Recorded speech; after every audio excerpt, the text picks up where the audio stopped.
भारत में ब्राह्मणों ने ब्राह्मण राज स्थापित कर दिया है। आप लोगों को हैरानी हो जाएगी सुनकर कि जिनकी संख्या 3.5% है, उनकी 5-5 नेशनल लेवल की पार्टियां हैं। कांग्रेस, नेशनल कांग्रेस, चटर्जी, मुखर्जी, बनर्जी, गोखले, तिलक, आगरकर, ये ब्राह्मणों ने बनाई है। कितने लोगों को पता है?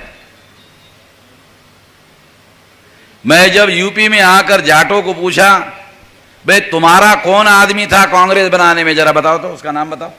एक आदमी का बताओ, 2 आदमी का मत बताओ, क्योंकि 2 तो है ही नहीं, मगर एक आध होगा, जरा बताओ।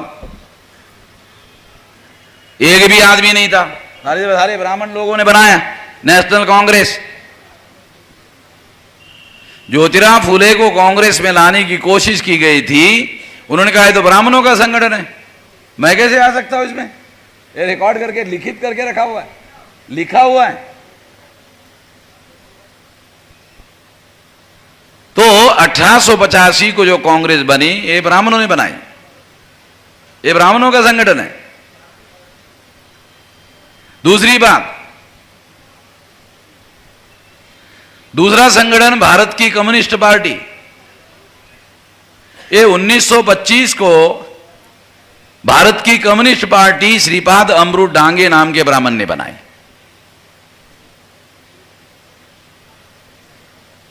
ये भी कोकनस्थ ब्राह्मण थे। तीसरी पार्टी मार्क्सवादी कम्युनिस्ट पार्टी, ये केरला के EMS नंबूदरी ब्राह्मण ने बनाई। चौथी नेशनल लेवल की party Bharatiya Janata party RSS ने बनाई। बनाने के पहले जनसंघ बनाया था। जनसंघ का पहला राष्ट्रीय अध्यक्ष श्यामा प्रसाद मुखर्जी बंगाली ब्राह्मण था। अटल बिहारी और आडवाणी ने मिलकर 77 में जनता पार्टी में जनसंघ विलीन कर दिया था। झगड़ा हुआ, 80 में बाहर आ गए। बाहर आकर जनता पार्टी का त्याग करके भारतीय जनता पार्टी बनाई और उसका पहला राष्ट्रीय अध्यक्ष पंडित अटल बिहारी वाजपेयी को बनाया। हो गई 4 नंबर की पार्टी ब्राह्मणों की। 5वीं पार्टी तृणमूल कांग्रेस, ममता बनर्जी बंगाल की मुख्यमंत्री है। उसके पार्टी को पिछले साल अक्टूबर महीने में चुनाव आयोग ने राष्ट्रीय पार्टी का दर्जा दिया। जिनकी संख्या देश में 3.5% है, उनकी 5-5 नेशनल लेवल की पार्टियां है। मुसलमानों की संख्या 15% है। मुसलमान मुझे बताए एक पार्टी का नाम। मुसलमानों की कौन सी नेशनल लेवल की पार्टी बताओ? मुसलमानों की संख्या 15%, ब्राह्मणों की संख्या 3.5%। 3.5 वालों की 5 नेशनल लेवल की पार्टियां, मुसलमानों की संख्या 15%, लगभग 20 करोड़। बताओ कोई सिंगल पार्टी है मुसलमानों की? अभी हमारे भाई जब मैं बोलने के लिए आया था तो उन्होंने रामनगर के बारे में कुछ बताया और कहा कि राम ने सृष्टि का निर्माण किया। मैं तो नहीं मानता। अगर राम दशरथ का बेटा है, वो इस धरती पर मां बाप से पैदा हुआ है, वो सृष्टि को पैदा कैसे कर सकता है?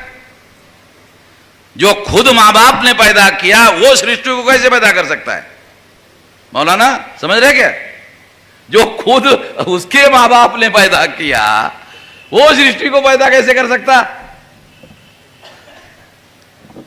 हम नहीं मानते। मुसलमानों के मन में थोड़ा खौफ है, इसलिए वो गलत बातें भी बोल देते हैं ताकि ब्राह्मणों को थोड़ा खुशी हो जाए। हमें ब्राह्मणों का कोई डर नहीं लगता। हजारों साल से हमारे पुरखे लड़ रहे हैं। आप लोगों को भीमा कोरेगांव का उदाहरण देता हूं। भीमा कोरेगांव में हमारे 500 लोगों ने 28,000 ब्राह्मणों को मारा। 500 लोगों ने, दुनिया में कोई इतिहास अवेलेबल नहीं कि 500 लोगों ने 28,000 को मारा। उन लोगों का खून है मेरे शरीर में, मैं कमजोर आदमी नहीं हूं। और वो जो हमारे पुरखों के शरीर में खून दौड़ रहा था, वो उस समय जितना गर्म था, अभी हमारे ठंडा नहीं हुआ है, वो अभी भी गर्म है। लड़ाई इसीलिए सारे देश भर में हम लोग लड़ रहे हैं। और हमने कमांडो लिया। देखा कोई कमांडो है हमारे साथ? बगैर कमांडो से घूम रहा हूं सारे देश भर में, देखता हूं कौन मारता है। अरे इस देश दुनिया में आदमी आए तो मरना तय है, और कुत्ते की मौत मरने के बजाय साले लड़ते लड़ते मरेंगे।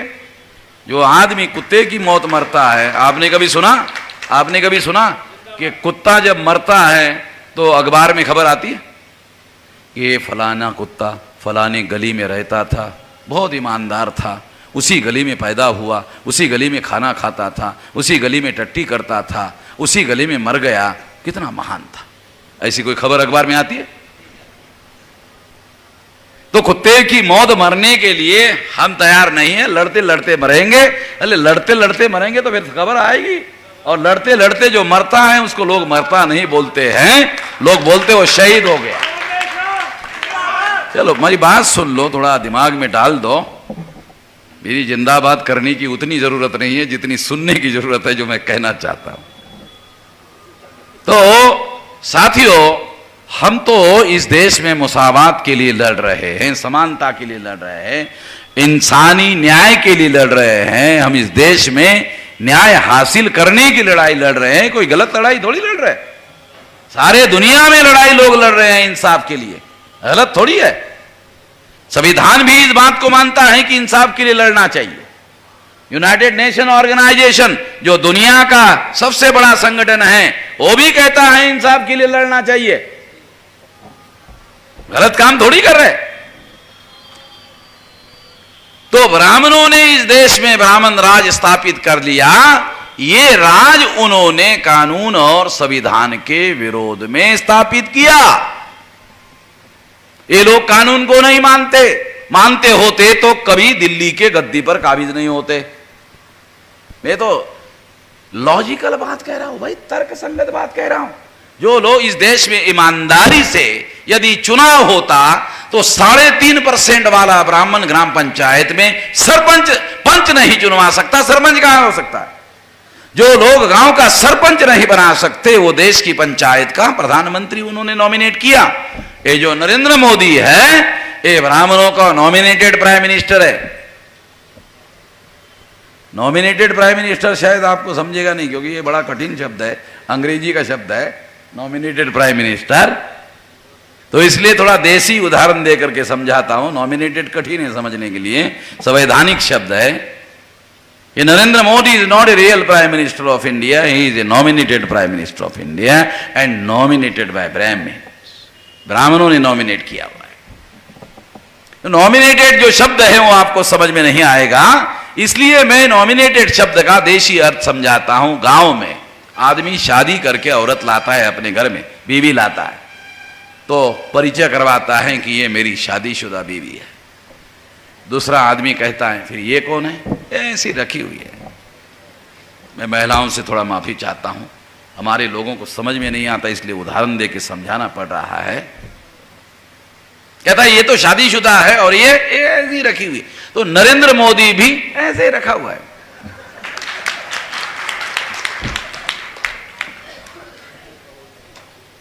ये नरेंद्र मोदी ये ब्राह्मणों का ऐसे ही रखा हुआ है। तो आप लोगों ने तालियां बजाकर ये बताने का कष्ट किया कि आपको अब समझ में आ गया है। तो मेरी मजबूरी ये है कि जो अंग्रेजी शब्द मैं यूज करता हूं वो आप लोगों को समझ में नहीं आता, क्योंकि कॉन्स्टिट्यूशनल शब्द है और सवाल बोलने से ज्यादा अहम होता है समझना। बोलना उतना महत्वपूर्ण नहीं है जितना बोली हुई बात को समझना। अगर आदमी समझ गया तो वो फिर उस हिसाब से अपने जीवन में आचरण करना शुरू कर देता है।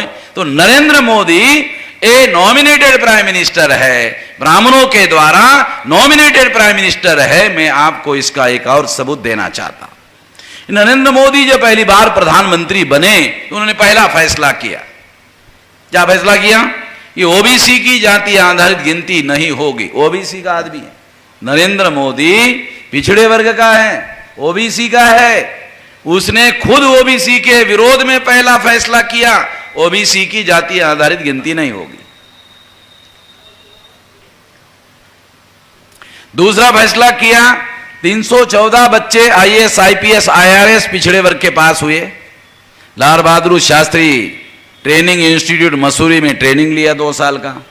फिर प्रधानमंत्री के पास फाइल गई पोस्टिंग देने के लिए, तो प्रधानमंत्री ने पिछड़े वर्ग के लोगों को आईएएस, आईपीएस, आईआरएस अधिकारी के तौर पर पोस्टिंग करने के बजाय वो फाइल रद्द कर दी। 314 बच्चे। तीसरा फैसला किया उन्होंने कि ओबीसी के लोगों को विकास करने के लिए बजट में एक नया पैसा नहीं दिया। विकास करना है तो बजट में पैसे की व्यवस्था करनी चाहिए ना। और नरेंद्र मोदी विकास के ऊपर भाषण करता रहता है, विकास विकास विकास विकास विकास, घंटे घंटे भाषण करता है विकास के ऊपर।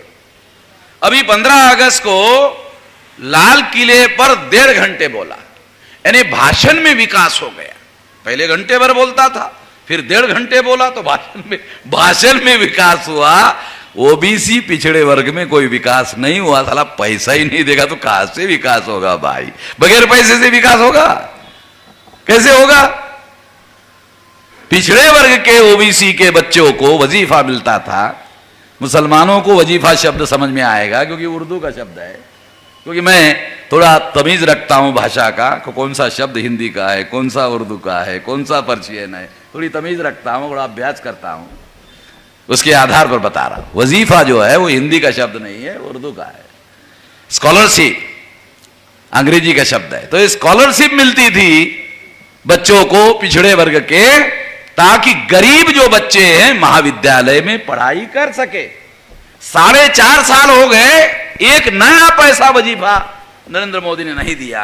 पिछड़े वर्ग का आदमी है, पिछड़े वर्ग को, अरे उसके बाप के जेब से नहीं जाएगा भाई, उसके बाप के जेब से नहीं जा रहा है। इस देश में पिछड़े वर्ग के लोग जो नमक खरीदी करते हैं, आप लोगों को थोड़ा जानकारी हो जाए इसलिए बता दो। गरीब से गरीब आदमी, डॉक्टर ने टाटा को टेस्ट किया, बिरला को टेस्ट किया, अंबानी को टेस्ट किया, और डॉक्टर ने टाटा, बिरला, अंबानी को कहा नमक थोड़ा कम खाना, नमक थोड़ा कम खाना है। गरीब थोड़ी है हम लोग, नमक कम खाने के लिए बोल रहे हो। हम पैसे वाले लोग हैं, क्यों कह रहे हो नमक कम खाने के लिए? नहीं नहीं, गरीबी अमीरी का मामला नहीं है। एक नमक ज्यादा खाने से ब्लड प्रेशर बढ़ जाता है, इसलिए कह रहे हैं नमक कम खाना। गरीब आदमी, उसको सब्जी अगर खाने में नहीं मिलती है तो रोटी वो नमक के साथ खाता है। वो ज्यादा नमक खाता है गरीब आदमी। जब वो ज्यादा नमक खाता है तो ज्यादा नमक खरीदना पड़ता है। ज्यादा नमक खरीदना पड़ता है तो उसके ऊपर 2 प्रकार का टैक्स होता है, सेल टैक्स, प्रोडक्शन टैक्स होगा। तो हर आदमी, गरीब से गरीब आदमी नमक खरीदता है तो गरीब से गरीब आदमी टैक्स देता है। आप लोगों को टैक्स समझ में नहीं आता होगा। टैक्स जो है गरीब से गरीब आदमी भी टैक्स देता है, और जितना गरीब से गरीब आदमी देश में टैक्स देता है और सरकार के तिजोरी में पैसा जमा होता है, अरे वो पैसा तो कम से कम पिछड़े वर्ग को दो जितना हम आपको दे रहे हैं। हम ये नहीं बोल रहे टाटा, बिरला, अंबानी जो टैक्स दे रहा है उसका पैसा हमको दो। तो ये 2-4 उदाहरण मैंने इसलिए आपको दिए ताकि आपको पता चले कि पिछड़े वर्ग का प्रधानमंत्री होने के बावजूद पिछड़े वर्ग के विरोध में फैसले कर रहा है, ये स्वाभाविक नहीं माना जाता। पिछड़े वर्ग का ही आदमी पिछड़े वर्ग के ही विरोध में फैसले कर रहा है, ये नेचुरल नहीं माना जाता, स्वाभाविक नहीं माना जा सकता। फिर भी वो कर रहा है, ऐसे दिखाई दे रहा है। मैं इसे सच्चाई नहीं मानता हूं। फिर सच्चाई क्या हो सकती है तो आपको सच्चाई समझाने के लिए उदाहरण देता हूं। हेलो, हाँ, ये हो गई हो। हेलो, तो हमारे लोगों को मैं सलाह देते रहता हूं कि हमारे कार्यक्रमों में 2 माइक रखा करो, एक बिजली के ऊपर रखा करो और एक बैटरी के ऊपर रखा करो। जनरेटर की भी जरूरत नहीं है। मैं देहाती आदमी हूं, देहात में बिजली नहीं हुआ करती थी, तो हम बचपन में इलेक्शन में प्रचार करने के लिए जाते थे तो गाड़ी में, बैलगाड़ी में बैटरी रखते थे और बैटरी के ऊपर लाउड स्पीकर चलाते थे। और अनाउंसमेंट करते थे। तो हमारा देहाती समझदारी के आधार पर मैं लोगों को बोलता रहता हूं कि 2 माइक रखा करो, एक माइक बिजली के ऊपर, एक माइक बैटरी के ऊपर। तो एक माइक बिजली अगर चला गया तो बैटरी वाला चालू ही रहेगा, पता भी नहीं चलेगा बिजली कब आएगा और कब गई। क्योंकि होशियारी से जब तक आदमी काम नहीं करेगा, those who provide a better guts and better brain they will be success. कोई भी आदमी सफल नहीं होने वाला, जो बेहतर बुद्धि प्रदर्शित कर सके वो आदमी सफल हो सकता है। तो इसलिए साथियों, मैं आपको ये बात समझाने का प्रयास कर रहा हूं कि पिछड़े वर्ग का आदमी प्रधानमंत्री होने के बावजूद भी पिछड़े वर्ग के विरोध में फैसले कर रहा है, स्वाभाविक नहीं है। इसलिए उदाहरण देकर यह बात समझाना चाहता हूं कि गधे से गधा आदमी ढूंढ लो, वैसे होता नहीं है। एग्जाम्पल के तौर पर बोला, गधे से गधा आदमी ढूंढ लो, उसके हाथ में कुल्हाड़ी दे दो और उसको बोलो कि तुम्हारे हाथ से तुम्हारे बायां पैर काट दो। तो वो जो गधे से गधा आदमी है वो क्या बोलेगा? बोलेगा गधा जरूर हो, इतना गधा नहीं, गधा जरूर हो, इतना गधा नहीं हो कि अपने हाथ से अपना पैर काट दो। अगर गधे से गधे आदमी को इतनी समझदारी आ सकती है तो नरेंद्र मोदी को समझदारी नहीं है, ऐसे कैसे कहा सकता? नरेंद्र मोदी के पास समझदारी नहीं है, ऐसे कैसे कहा जा सकता? और अगर नरेंद्र मोदी के पास समझदारी है तो ये फैसले उसने किए होंगे, ये नहीं कहा जा सकता।